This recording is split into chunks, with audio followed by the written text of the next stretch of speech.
You're listening to the Cyberwire Network, powered by N2K. Hey all, I'm Jamie Lynn Sigler, a mom, actor, and advocate. I know how overwhelming it can be trying to decide which treatment is right for you. I've been there. But you should know you're not alone. You can do this.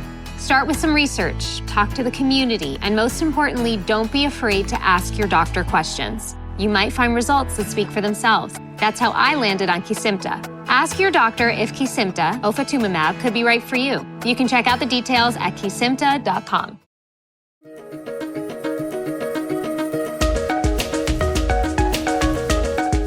Hello, everyone, and welcome to the CyberWire's Research Saturday. I'm Dave Bittner, and this is our weekly conversation with researchers and analysts tracking down the threats and vulnerabilities, solving some of the hard problems, and protecting ourselves in a rapidly evolving cyberspace. Thanks for joining us.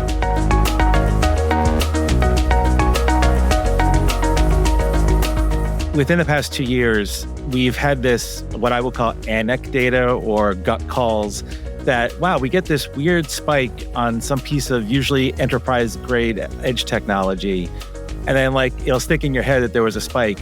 And then, wait, there's a really interesting or bad or just new set of CVEs that come out really short period of time later that are either bad or do require patching by folks out there. And that's happened time and time again. That's Bob Rudis, VP of Data Science at Gray Noise. The research we're discussing today is titled Early Warning Signals, when attacker behavior precedes new vulnerabilities.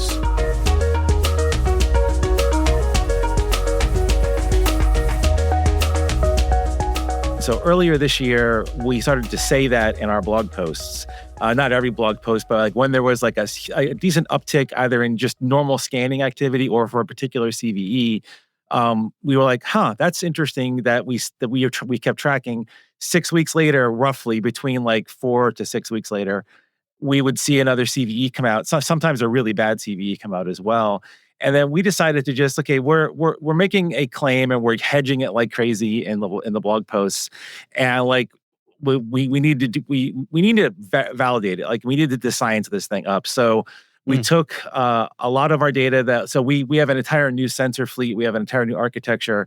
So we basically took the entirety of that new architecture, which has been up since about September of last year, and just combed through all of the events that happened there, identified all of the significant spike outliers. I won't do math on here, but we put the equations that we used inside the report, and took a look at those spikes, and then looked at all of the related hardware, software, whatever technology that was associated with that spike. So if it was as an example, if it was an Avanti CVE that we saw a spike on, or Avanti scanning we saw a spike on, we grabbed all the CVEs for the related Avanti gear that might have been related to, and then we just looked to see when was the published date of the CVEs after that.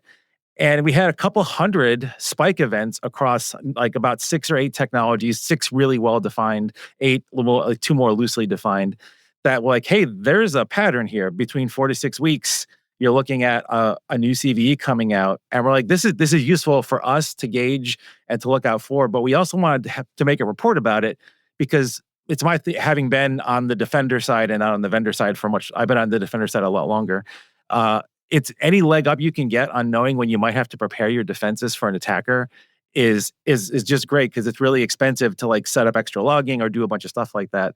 So we wanted to show some documented evidence, show some correlation, because we don't say causation in the report, because it would take a lot more data and a lot more time and a lot more evidence to say real causation. And then after that, it's here, do with this what you will, but we're going to try to put this as a thing that we can put in our product to tell you when there are spikes for a particular technology. But anybody out there with your own logs, you can do the same thing, because most everybody will see similar activity that we're seeing for some of the opportunistic scanning. And if you have the wherewithal, the bandwidth, the team resources to follow what we did, you could begin to do this predictive stuff too, and maybe buy some time with your budget or with your team to prepare your defenses for what might be coming down the pike. Well, you mentioned that it's typically a 6-week or so cycle. Can you walk us through that? I mean, what happens when these attackers start probing a previously unknown vulnerability? Yeah, so actually, that's the really cool thing about this. So, a lot of people are asking us, like, just from within our data, like, you have some older vulnerabilities, like we have some 20. So we have vulns going all the way back, but for these enterprise technologies, like there are some 2017 vulns in there, some 2020 vulns in there, and a lot of folks go, like, our attackers actually being successful with those vulnerabilities, and sure, I guess if they get lucky, they might be able to compromise a host that's on the internet now if it really hasn't been patched that long. And I know patching is not perfect at orgs, but generally speaking, a 2017 vuln is not going to be in too many enterprise perimeters.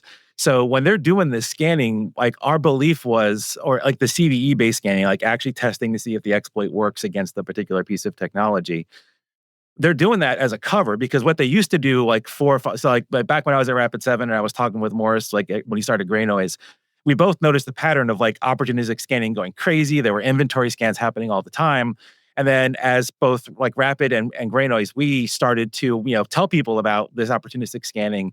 They kind of went silent for a while, and like they use other stealthier techniques to gather inventory what's on the internet, but they still need to keep an inventory. So our assertion has been, well, they're doing this probing against older CVEs because orgs don't care about the older CVEs. Like I hear that from customers all the time. We don't care about old CVEs.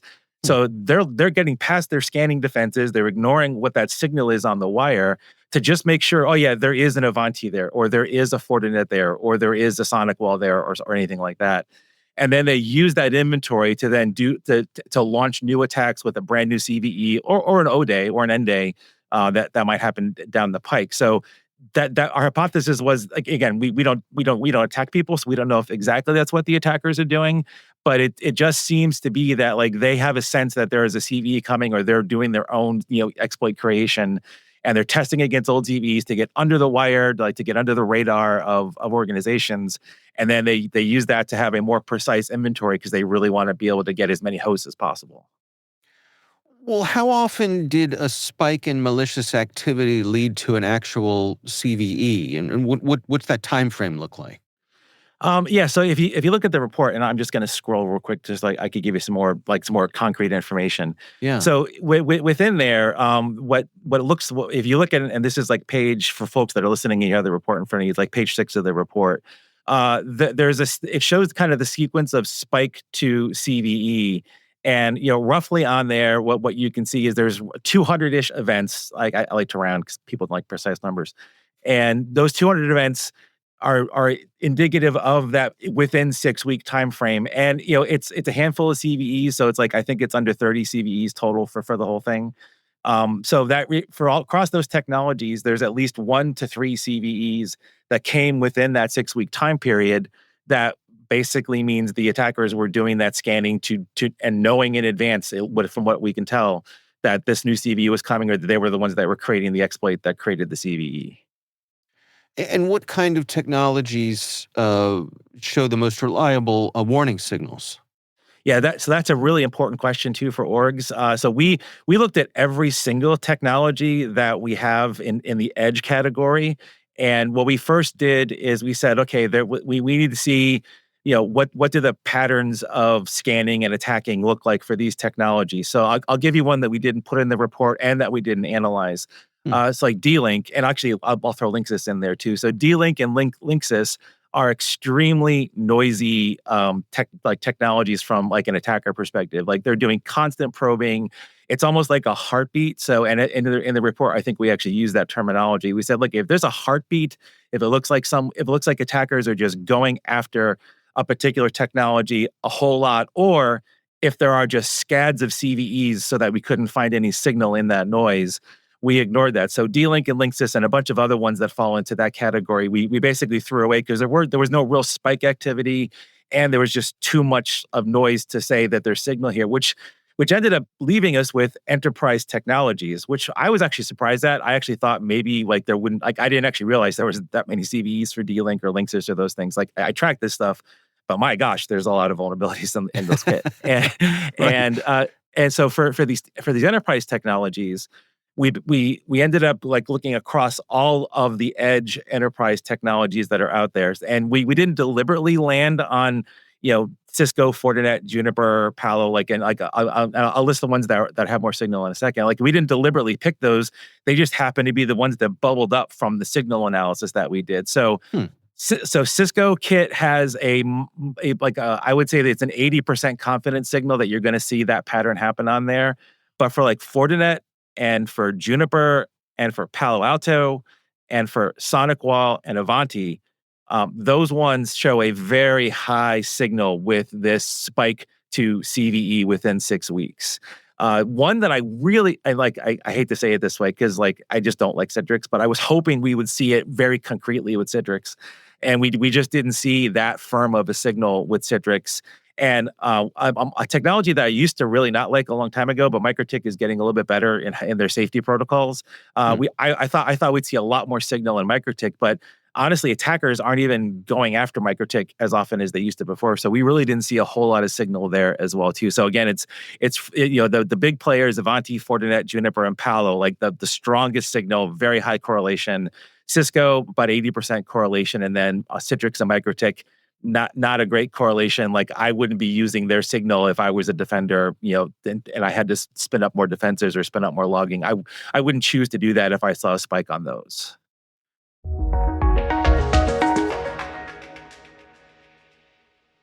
We'll be right back.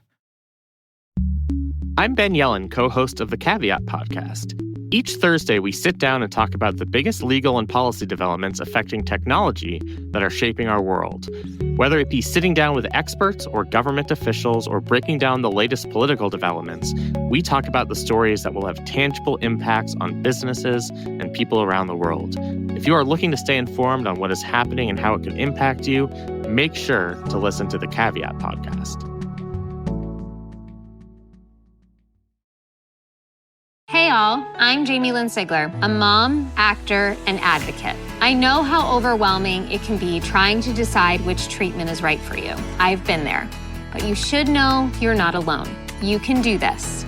Start with some research, talk to the community, and most importantly, don't be afraid to ask your doctor questions. You might find results that speak for themselves. That's how I landed on Kesimpta. Ask your doctor if Kesimpta, ofatumumab, could be right for you. You can check out the details at kesimpta.com. Can you help me understand the why here? Like, why are these attackers behaving in detectable ways weeks before a CVE is published? Well, so again, it is detectable if you know what to look for. And again, most organizations are so overwhelmed with data hitting their perimeter, whether it's legitimate stuff from applications or whatever they host, or attackers, or scanners. Like, there's just so much volume hitting an organization's perimeter. They have to throw away a bunch of data and that they don't care about. So they will ignore, that normal probes, like lightweight probes, or hits against CVEs that they know they've hatched. Like, they will just ignore that activity because they feel like they've been able to defend against it. And honestly, they have to deal with all sorts of other things right now that they just can't prioritize that. And so attackers, it also looks like a couple of things are happening with attackers. One, they either are the ones creating the exploits that they know they want to deploy, or they're following bug bounty hunters or other research teams, or even working on at a vendor. I think if people just take a look a couple weeks ago, I believe it was revealed that Microsoft sort of revealed that to Chinese attackers that there was vulns in SharePoint, which caused the SharePoint problem, just a couple weeks ago. So vendors, aren't necessarily as tight with their information as they should be. Bug bounty hunters aren't either. The bug bounty platforms might not be. Or the attackers are just, creating their own exploits for an eventual O-Day, which then will get a CVE almost immediately after the vendors or the researchers figure out what to do. And the scanning that they do, it's really for it's an augmentation reason, or they don't have resources. And I'll explain that. What I mean by that. So we saw, starting around 3 years ago at Gray Noise, that the what we used to call inventory scans, basically you could count on, within this couple of days a month, you'd see this botnet do an inventory scan of the internet for this technology. And after enough orgs like Gray Noise started reporting on that and helping organizations defend against that inventory scanning activity went substantially down. And what they do instead is they will take any one of them. There's so many internet scanning companies out there right now, and so I don't want to mention any one of them because it's not their fault that attackers do this. But you take any one of the benign, good guy internet scanners out there, they do that scanning for the organization so the organizations can know what's on their perimeter. Anybody can subscribe and get an account though. So if you want to get one of any one of those providers, Shodan, Census or whatever, and just say, hey, show me where all the Fortinets are, like it'll do that because that's what the whole purpose of that database is. Hmm. And so like most of the time, we divide attackers into like three categories: A-listers, B-listers, and C-listers. So the A-listers are like nation states, and the C-listers are like the people that just scrape the bottom of the barrel, run some time on the Mirai botnet and do what they will out there. So the A-listers stop doing inventory scans. They just completely stop doing them. But every so often, they do need to like augment the inventory that they have with Census with something a little more recent, or a Census, Shodan, whoever. I'm not picking at any one of them because it's not their fault. And they'll use that data for targeted scans. But if they really want to have their own inventory and update it and have like a really crisp, like immediate thing so that they know they can use it within a certain period of time, they need to do their own scans, and they can't do what they used to do, which was like just do random scans for technology or fingerprinting or whatever. So by launching a CVE-based exploit, or attempting to do so, making it look like they're idiots, that they don't know what they're doing, because why would you try to like do that against that piece of technology?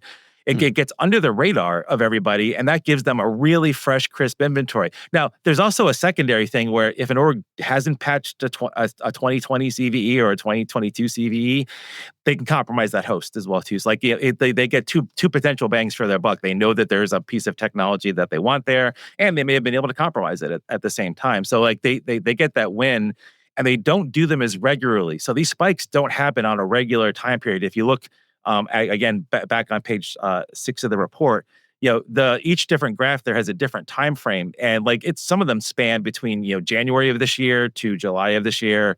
Some go back to December or September of last year to now. Some are just more recent. So they don't do the inventory scans with a regularity like they used to do. They do these bursts to try to get under the radar, and then use that data later on for when they want to when they know a CVE is going to happen, or they create an exploit that causes a CVE to happen. Well, what are your recommendations then for defenders? What should they do when they spot one of these spikes? Yeah. So what if I were back? I thankfully am not in a CISO position, and I don't have to do what real people who have real work for a living have to do, which is like defend an org and protect orgs from their stuff, because it's really hard. The one thing that like I do know is like if you need to do like extra logging, like either from a system log perspective, or let's say that you want to capture a full PCAP or even partial sampled net flow, doing that for like all year across all sorts of devices and technologies is you just can't, like even the Fortune 1000, the Fortune 100 can't do that for all those kinds of technologies that are out there. So if you see a spike happen against one of these older CVEs, or just like one of the scanners, because we a couple of our scanner tags, just the vanilla scanner tags, also saw some spikes. If you see that in your logs, and you should be able to take time for, get that into some big data system and be able to do spike detection. Like this wasn't rocket science. This was basic, just core data science statistics that we did on here. You can do that. You'll get that notification, and that should be a signal that you should flip on maybe some NetFlow logging, flip on like full PCAPs at least part of the time for different days, or get full system logging going into your expensive Splunk data warehouse or whatever, so that you have that to look for to see what might be coming against your environment down the road. And that 6-week cutoff is actually a pretty decent amount of time to be to get that logging set up, to get that extra data capture set up, and be watching for what happens with that extra data capture. And I think if orgs could do that, they would be in a better position to see new weird activity happening against them. Or if a CVE comes out within 6 weeks, they could also plan with their operations team to make sure, hey, can we make sure we patch that? Like if a CVE comes out within 6 weeks, can we make sure that there's the emergency patch procedures ready so we can get those patches in, and therefore not let whatever those brand new like end day attacks that are going to happen against those CV be successful against that organization. So we wrote it really for those two things in mind, to give you the ability to like prepare your defenses and logs and just watch for what's happening a lot closer, so you don't like waste a lot of money to do that and resources. Or on the flip side, coordinate with all your internal teams that you have to, because taking down a Cisco firewall or router, taking down a Fortinet appliance, I can get on the list. You are taking that down, like there is downtime. You might not have an HA set up or high availability set up. So if you take that down, it causes real downtime for real people. It's a real business thing. But if you can coordinate it ahead of time or know in advance, you have to watch for these things so you can like block IPs on your own if you want to do that or watch what we have over here. That gives you like real power to maybe not be in that first round of attacks that attackers are doing. Hmm. And again, it does require some resources. It requires, a different frame of mind for the teams. You might actually have to like, get some folks that know how to do like the logging so you can do the time series analysis. But honestly, it's a small investment for them to do that, to potentially save themselves for like a really bad attack. Because it just seems lately that like CVEs come out and an attacker will like launch an O day, a CVE will happen right after that, and everyone's taken by surprise and like they just don't have any time to react. We were hoping with this analysis to give them some tools that they can use to be a bit more prepared if you have the ability and time and resources to kind of do that kind of analysis. What about false positives? I mean, were there any surprises where a spike didn't result in a new CVE down the line? That's a wonderful question, and we chose to not put the graph in the report because it was a lot more complex. So there were ones that fell outside of that window, but it was like 20. It was like in the 20% range of the spikes that fell outside the 6-week window and Hmm. didn't fit into there, and they weren't with the technologies that we show in the report. What we chose to put in the report were the technologies where we saw these spikes. There was the propensity of them there, and we included, like I said, the Citrix one and the MikroTik one to show, yeah, like and even Cisco, it's only 80% of a signal. So we did show that so you could see, yeah, like we aren't saying that this is a complete predictor. There isn't like solid 100% correlation across all technologies for this, but there's enough of a correlation for it for certain types of technologies that you can use this to your advantage to be prepared. Like there's actually one graph in the report. I want to see. So it's on page 10 of the report, or sorry, page 9 of the report. And there's like an area graph above what looks like something shooting like little dots out. There's a lot of dots after this. There's not a lot of dots after the 6-week line, but there are dots after the 6-week line, which means that spike to CVE correlation wasn't within that 6-week time frame. And that's really important for folks to realize. Look at this. Choose to set up your defenses if you want to this way, but there is a huge correlation for, again, a good number of technologies that it makes a lot of sense for people to do that. So what are your recommendations for folks who want to get started taking a look at this? What's the best way to check this out? So most folks do have some type of detection capabilities within their perimeter. I know some of the organizations that just can't afford a whole lot of stuff don't have that, but the ones that if you can afford a decent sized Fortinet or a decent sized Avanti or Cisco, like you do have some capital expense money like in your security budget. If they're ignoring older vulnerabilities because you believe you've patched them all, I guess the first thing I would say is at least take a look at the CVEs that we noted inside it's our report for those, and have your detections log the hits to those CVEs, and then basically take those things, put them in some kind of, it doesn't need to be like gigantic Oracle database. You can get SQLite and like they just shove this data into like a small database and just regularly run checks against the spikes with again, the equations that we provided to you. It literally is that simple, is like, hey, log these events, check it for the spike events, and then you do your own comparisons. And what's been really interesting about that, actually, I was going to say that earlier. So I had no idea how this was going to, like, we don't pre-release reports to everybody. We just release it to everybody at the same time. And I got so many responses from other researchers and other defenders. So like there was, we had one person tell us, yeah, I was in my DFIR community Slack. I have no idea which one it was. And they were going, yeah, like we all had this gut call that we this felt like it was happening too, but none of us could justify the time to go do that log collection or event collection, the correlation, and do that. And a whole bunch of them are now going to go do that with their own stuff because, again, this is hitting your perimeter just like it's hitting our stuff. So Yeah. like I would say there is definitely value there. A lot of other folks have said, wow, yeah, this tracks, like we felt this too. And I'm glad someone did some data behind it. And my hope is a lot more folks do take that time and kind of double check our work. Basically like see what, do what we've done against your stuff. If you can go back in time and do that, if you were logging stuff before, that'd be amazing too, because I'd like to know that the correlation, the signal is even stronger than we've already shown for the data that we have. And we're going to be continuing to update this and revisit it over time. So we can tell people, yeah, like this signal is still there. The correlation is still there. Although by doing what we've done, we may have told the attackers that we know what they're doing and they may stop what they're doing. I have no idea. Right. It's one of those things like the minute you tell somebody that like you see this, they might stop doing what it's really frustrating when they do that. Yeah. Really frustrating. At the risk of being cute, it reminds me of, I think it was an old Bob Seger lyric, I saw the lightning and waited on the thunder. Yep. The spikes are the lightning and the CVE is the thunder. Wow. I wish you could. Wow. That would have been amazing for the report. That would have been so amazing. Well, feel free to use it if you ever do a TED talk on it or something like that, right? Oh man. I don't know. Well, Bob, I think I have everything I need for our story here. Is there anything I missed? Anything I haven't asked you that you think it's important to share? I think maybe the one thing I would just say is like I know organizations had to be focused on like the core defender, operations that they have to go do, but they're sitting on a treasure trove of data that if they could allocate just some time to go ask questions of their own data, like not like so like I work for a vendor, so like this vendor is not going to be happy. I say well actually I think they'll be fine with it. You have your own treasure trove of data.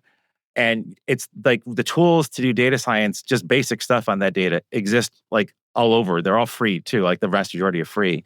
And if you can justify or like find some way to justify carving out some time to just start asking questions of your data, like for all the folks that are listening to this that had that same gut call, you thought, yeah, this feels like this is what happens. And you've had that thought for the same couple of years that we've had.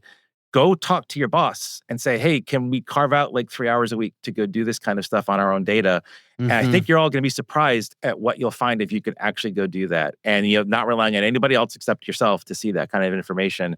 I think you can develop some pretty powerful in-house techniques and in-house tools to repeat this and find more and new and novel stuff that people aren't looking for right now.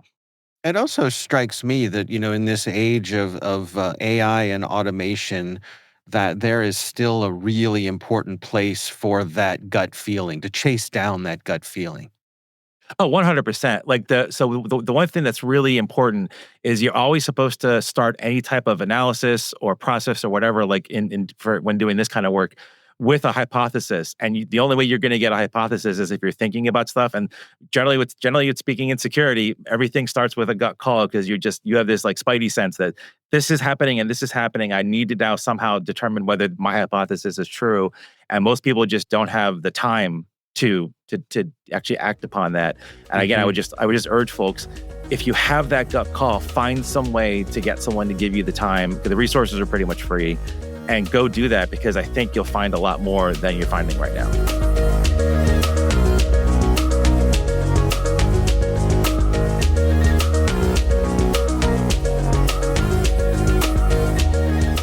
Our thanks to Bob Rudis from Grey Noise for joining us.